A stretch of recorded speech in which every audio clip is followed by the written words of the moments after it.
entry point for child care centers to be part of these local coordinating councils. But as you're building a system,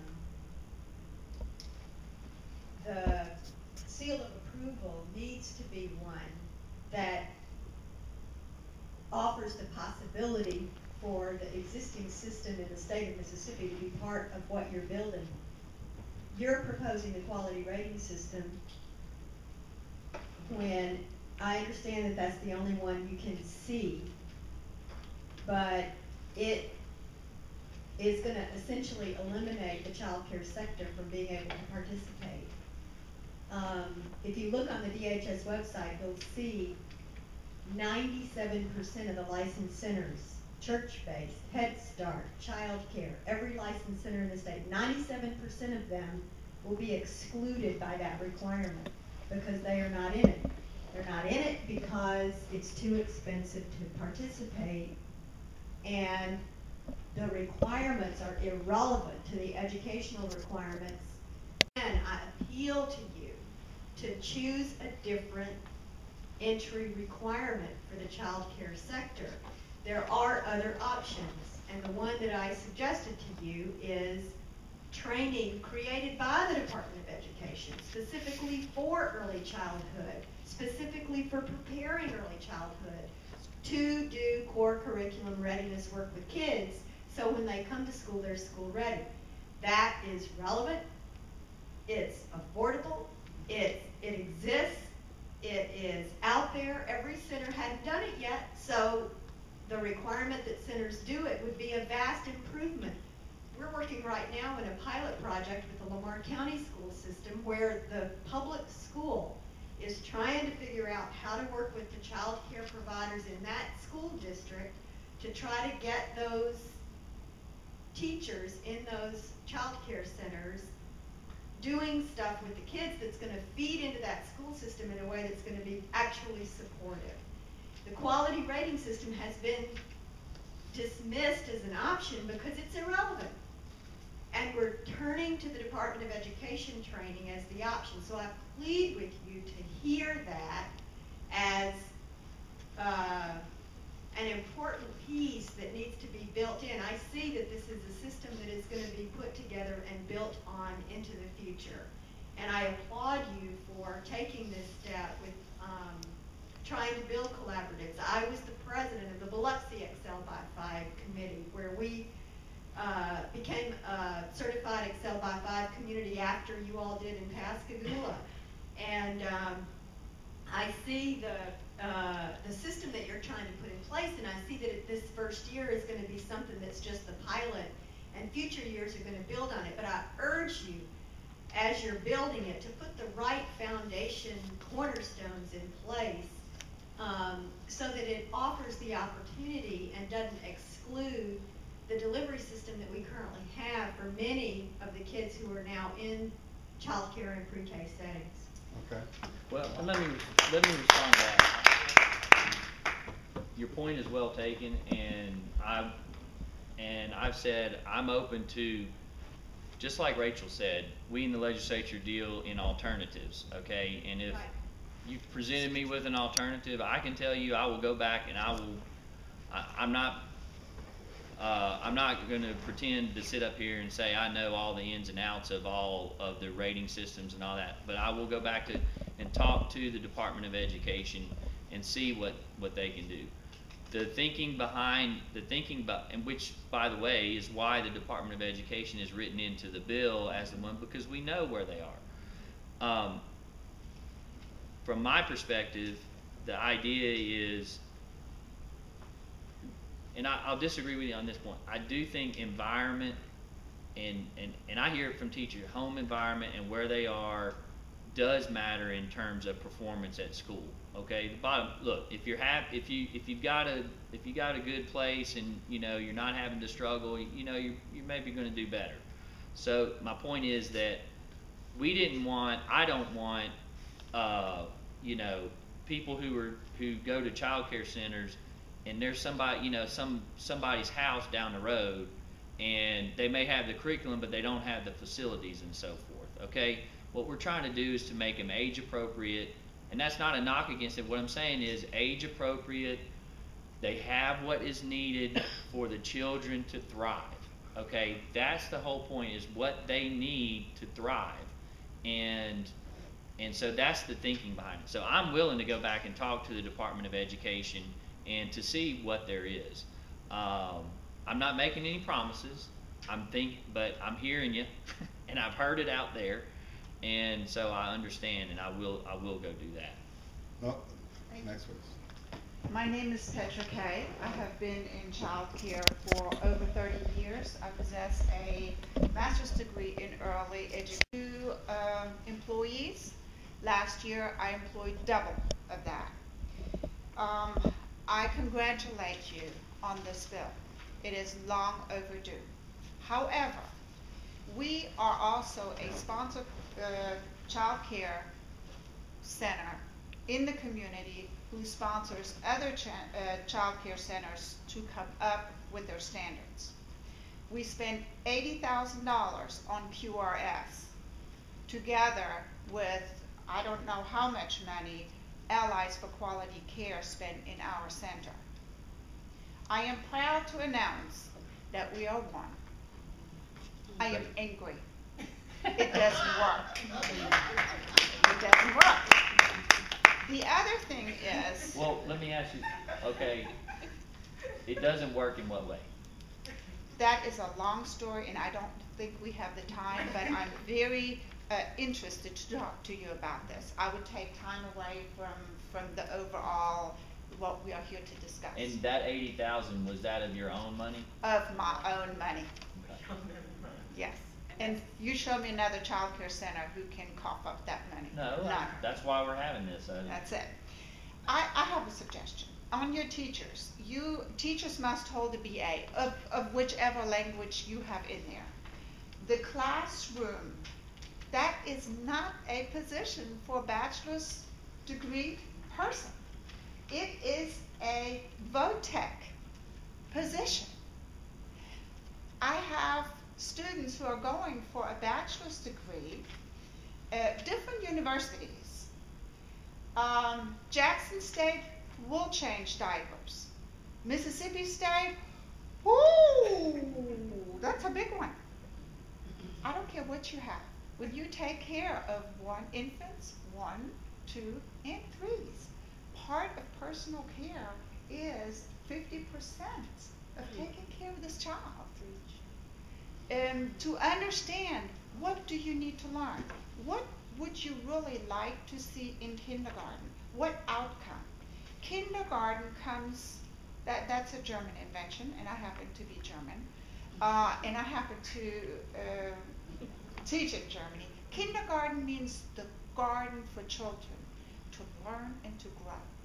And if we do it right, we can have this here in Mississippi, because I think everybody in here knows me and has been affiliated with me one way or the other. I have trained enormous amount of child care providers and tried to help them. But I could not I couldn't even provide 10. I have 9 classrooms, but 10 classrooms. I could not get 10 full-time bachelor degree teachers. That is $300,000.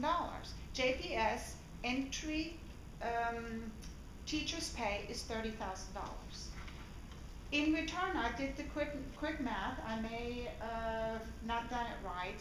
This collaborative action gives me $82 a week for a full-time spot. That doesn't even pay for my light bill and rent. I get 86 from, it's not CMPDD anymore, whatever. DECCD. How? DECCD. DECCD. It's for quality care. I would like for you to come to my center. My parents do not belong to First Baptist. My parents work, and many of them get money through selling crack, through prostitution on the street. There are no men there. We have a Valentine's party today, and out of 18, 1 had a father there, and it was actually a grandfather. That's who I deal with. I deal with the ones who need the most help. You got a question? First of all, thank you, and you should be commended, and for number one being a job creator, number two for doing what you do. I sat across from a lady who's a child care center director, and she said, you know what? She said, it is cheaper for my people to go on welfare than it is to pay me to send their kids. So people choose.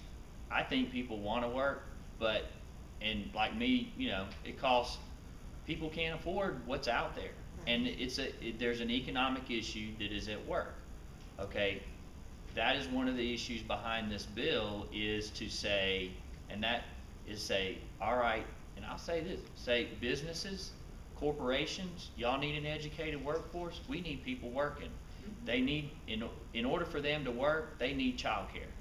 Okay, and that story I just told you, I tell them, and I understand that. And the people that you described, that's who this is for. Okay, you don't have to. In my area, that's exactly the people that I see. Okay, they don't belong to First Baptist. Anybody can go there if they can pay the money, but those people can't pay the money and they can't do it. Okay, and there's different levels of that, and I've seen that.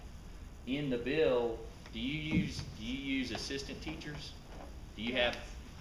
Yes. Okay. Well, under the bill, an assistant teacher have an associate degree in early childhood, child development, or equivalent field, an associate's degree in any field with a CDA credential, a Montessori certification. Public school assistant teachers in the voluntary pre-K may be required by the State Department of Ed to meet the definition of a paraprofessional. So you can have a paraprofessional, and the language also says the State Department of Ed shall adopt any necessary policies or procedures to implement the section. The intent is not you have to go out and hire somebody with a college degree to do that. We understand that you have those paraprofessionals and all that. All we're saying is you need to have those things in place. And the idea, and tuition and all can go towards covering the costs and everything. But I still have to have a bachelor's degree for every classroom. Nothing. Is this just for 4-year-olds? This is just for 4-year-olds. 4-year-olds. So children's infants through 3 will not. Correct. This is just 4-year-olds. 4-year-olds. That's so we'll correct. just be a certified teacher for our 4-year-old program if we choose to have that. That's correct. Okay, Petra. In Mr. response. Stam, so I'm sorry. I think I remembered asking Rachel that specific question, because there were some folks within Head Start that had that same exact question you had. So Rachel and I had a conversation about this, and I actually just texted her to make sure that I heard her correctly. What she said is that in other states, that people share staff. And so let's say that you're working with the public school, you know, that what she was saying is that you would share the staff member just for that small portion of the day, that you yourself would not have to go out and hire X number of teachers, that you would share that staff.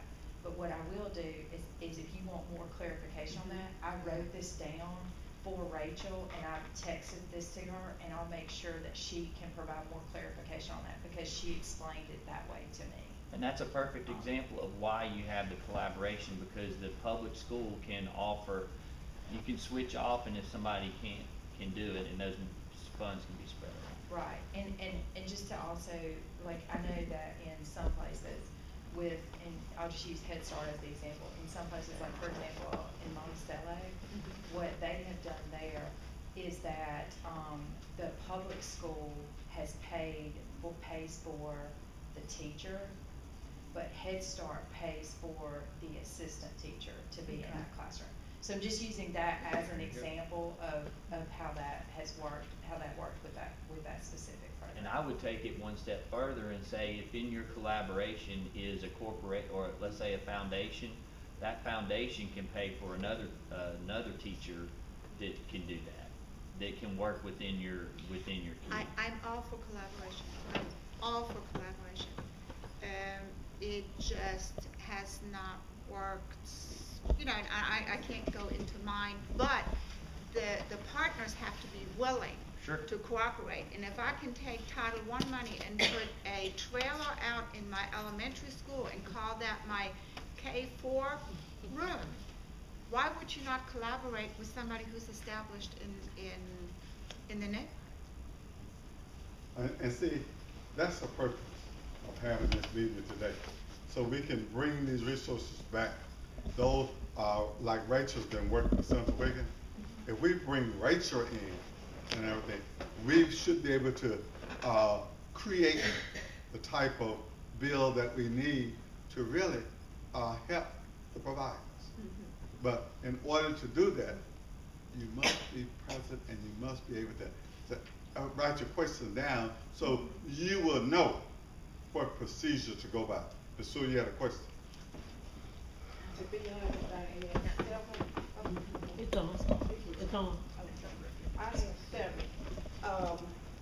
And Senator, I thank you for being here, and I think we've spoken at the Capitol about the QRIS.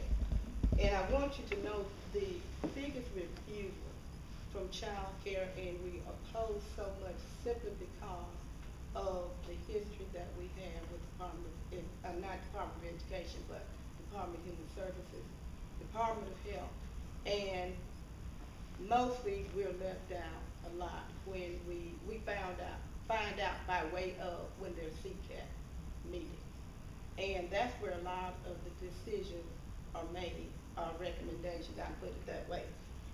And my first question is, how many superintendents in public schools participated in this? I spoke with the superintendent of Jackson Public Schools concerning this bill. He had no idea about this bill. Since then, I've been in contact with the PreK coordinator, and I do want collaboration. I'm already collaborating with Jackson Public Schools. I use their curriculum. My teachers are happy with their curriculum. The children are thriving. My 5-year-olds start reading in December. So we're doing what is asked. And I've asked Department of Human Services to at least find out what centers are doing certain things and who are meeting those percentage accountability rates when they get to the public schools. Some schools are keeping up with the data. I cannot get them to do that. And I was told that my children ranked 95 percentile on national tests. So the data is there. And to use the QRIS as a means of measuring for assessment outcomes, there are other programs. I've been looking at programs. My sister works at a Head Start program in Michigan, and there's a program that they use high scope. It is a wonderful program. It takes in the whole child. Everything. It deals with the environment. It deals with the curriculum. It starts with infants. So there's so many programs that we can use, and I'm sure you know about House Bill 781 that passed yesterday. We were instrumental in getting some things in that, and I hope that the Senate will look at those things because they will help child care be involved in what is going on. Because if we're not involved, I don't care how much money you put into it, it's not going to work. Worked out, additions will be made, and then we'll get one bill that each of the houses have to vote on, okay? That's where, if there's something in, for example, if there's something in the House bill that's not in the Senate bill, and the conferees agree on it, it can go into the bill, and then we'll agree on it. So that's a very good possibility. Second, back on the QRIS, and remember, my job is a policymaker, and a lot of the individual details, that's why Department of Education is there. But the intent of, my sole intent of that is, we just don't want if it's going to be a child care center, we don't want them out in a trailer, out in a trailer. We want them to be in a good place, okay? That is not, to me, it's not about, that is not particularly about an outcome. It's about, we just want it to be of a high quality